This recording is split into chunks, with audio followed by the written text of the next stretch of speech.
So in this chapter we'll learn about the rise of small kingdoms in South India. South India में Satavahana culture जब decline होना start हुआ, see I have made a time line. Satavahana culture decline होना start हुआ, उसके बाद पल्लवास का rule start हुआ in 4th century. Then after Pallavas came Chalukyas in 6th century. Then Rashtrakutas, then Cholas and Pandyas. So this is the overall timeline. There were many small powers in between. So it is written here. I'll directly come to the Cholas. We have already read about Pallavas, Chalukyas and Rashtrakutas in our previous class, in class 6. So Cholas. We have decided that Chalukyas in Karnataka and Pallavas in Andhra Pradesh and Tamil Nadu, the beginning of the medieval period saw the expansion of the right of the Chola Empire. They defeated the Pallava kings and the other local rulers. ये सब चोला kingdom के राजा लोग Pallava kingdoms के rulers को हराकर local areas capture कर रहे थे. काफ़ी स्ट्रॉन्ग नेवी बना लिए और श्रीलंका, जिसको पहले सिलोन बोला जाता था, वो भी कैप्चर किए. साउथ ईस्ट एशिया का काफ़ी सारा जगह कैप्चर किए. मालदीव्स का आइलैंड, लक्षद्वीप का आइलैंड, ये सब जगह भी वो लोग अपने अंडर में ले लिया. Chola kingdom extended from Nellore to Pudukkottai and Mysore to Madras. The founder of Chola was Vijayalaya, who defeated Pallavas. उसका grandson Prantaka I defeated the Pandya king of Madurai and ruled for 46 years. The Chola Empire rose as the supreme power under the greatest Chola king Rajaraja I. वो सबसे famous ruler था. वो 14 years तक capture करते गया, लड़ाई different Wars करके वो चोला किंगडम को बढ़ाते गया. और चालुक्य किंगडम ऑफ वेंगी, केरला, मदुराई, ये सब को भी वो कैप्चर कर लिया.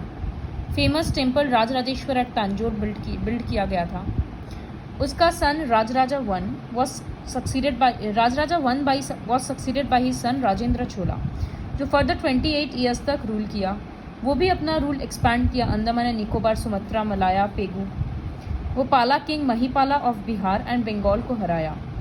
टुक द टाइटल गंगई कोंडाई, मतलब victor of Ganga. Constant wars and internal conflicts led to the disintegration of Chola Empire in 1279 CE. The rise of Hindu kingdom at Vijayanagar gave the final blow to Chola dynasty. Next, Pandyas. The kingdom of Pandyas was established in the 7th century CE. They rule over Madurai, Tirunelveli and the parts of Travancore. ये उन लोगों का rule का extent था. It is reputed to be the most ancient of the Tamil states. Kadungon started the Pandya rule. उसका बेटा Maravarman Avani Sulamani came into conflict with the Pallavas. He allied with the Cholas and defeated the Pallavas. वो चोलास के साथ मिलकर पल्लवास को हरा दिया. पांड्यास श्रीलंका के साथ कॉन्स्टेंटली वार में रहते थे. 11th सेंचुरी में चोलास किंगडम फाइनली इतना ज़्यादा स्ट्रॉन्ग होते जा रहा था कि वो लोग हार मान गया. They were compelled to submit to the supremacy of the mighty Cholas. Pandyas ruler हार मान गए. लेकिन 13th सेंचुरी में under the ruler Jatavarman Sundara Pandya फिर से पांड्या डायनेस्टी राइज किया. Gradually Pandyas became the leading power in south. But unfortunately a civil war broke out among a number of contenders to the throne. But एक king के बाद मरने के बाद काफ़ी सारे लोग राजा बनने के लिए आपस में लड़ाई करने लग गए. और तब तक मुस्लिम इन्वेडर्स इंडिया में आकर प्लंडर करना शुरू कर चुके थे. तो पांड्या किंगडम धीरे धीरे ख़त्म होते गया. And finally the Pandya kingdom was absorb in the kingdom of Vijayanagar. So this was about the two mighty powers, Cholas and Pandyas in south India. Now will learn about the overall governance in south India. Administration. King head of the state था. Office hereditary था, मतलब king का बेटा king. उसका prime duty था लोगों को internal और एक्सटर्नल अटैक से बचाना. Rights of the king were unlimited. वो सेंट्रल एडमिनिस्ट्रेशन कंट्रोल करता था, जिसका बहुत सारा डिपार्टमेंट्स था. किंग को हेल्प करने के लिए मिनिस्टर्स थे. किंगडम प्रोविंसेस में डिवाइडेड था, जिसको बोलते थे mandalams. Each province was under the control of an official who worked according to the instruction of the king. Economic. King के लिए main source of income land revenue था, जो 1/3 पे फिक्स किया गया था. इकोनॉमिक कंडीशन लोगों का अच्छा था, एग्रीकल्चर, ट्रेड, वीविंग ये सब मेन ऑक्यूपेशन था। इरिगेशनल फैसिलिटीज़ काफ़ी अच्छा था। The Chola ruler spent a major part of the income of public welfare. वो लोग लोगों का भलाई करने में बहुत रुपया खर्च करते थे। सोसाइटी कास्ट रिडन था, जैसे नॉर्थ इंडिया का था। ब्राह्मण्स मेन थे और Kshatriyas dominated the lower class. The peasants till the land which belong to the rulers और द टेम्पल्स। पेजेंट्स का काम खाली फार्मिंग का था, टिलिंग का था, ये सब। रिलीजन एक काफ़ी इंपॉर्टेंट पार्ट था लोगों की लाइफ का। बुद्धिज़्म और जैनिज़्म पॉपुलर नहीं था। Hinduism was the most popular religion. Vedic sacrifices were quite common. The cult of lord Vishnu and lord Shiva, मतलब लॉर्ड विष्णु और शिवा का फॉर्म को वहाँ पर वर्शिप किया जाता था।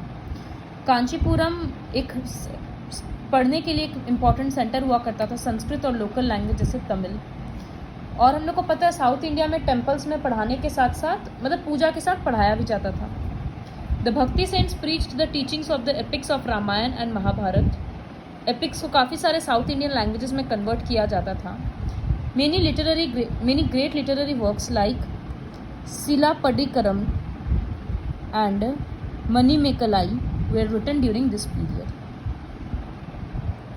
Education. The temples of South India were not only the place of worship, खाली पूजा के लिए नहीं होता था, वहाँ पर cultural it was an important centre of culture. लोगों का कल्चर में अवेयरनेस ज़्यादा स्प्रेड होता था, कल्चरल अवेयरनेस। एडमिनिस्ट्रेशन का भी सेंटर था और एजुकेशन का भी। Each temple had an attached matha which provided free education, boarding and lodging to the students. Hostel के जैसा ही हो जाता था, बच्चे मंदिर के पास रहते भी थे, खाना वगैरह भी मिलता था। Some temples emerged as leading cultural centers where fairs, contests and other cultural activities were organized. तो ये क्लियरली समझ में आ रहा है कि था वो मंदिर, लेकिन उसमें कितना सारा एक्टिविटीज़ हो रहा है। मेला भी लग रहा है, कंटेस्ट भी ऑर्गेनाइज हो रहा है, कल्चरल एक्टिविटीज़ भी चल रहा है। दो Sanskrit continued as the language of scholars, Tamil, Kannada and Telugu also progressed. Art and architecture. The rulers of the southern kingdoms were not only great warriors but also patrons of art and architecture. ये हम लोगों को पता है क्योंकि south India में बहुत famous temples है।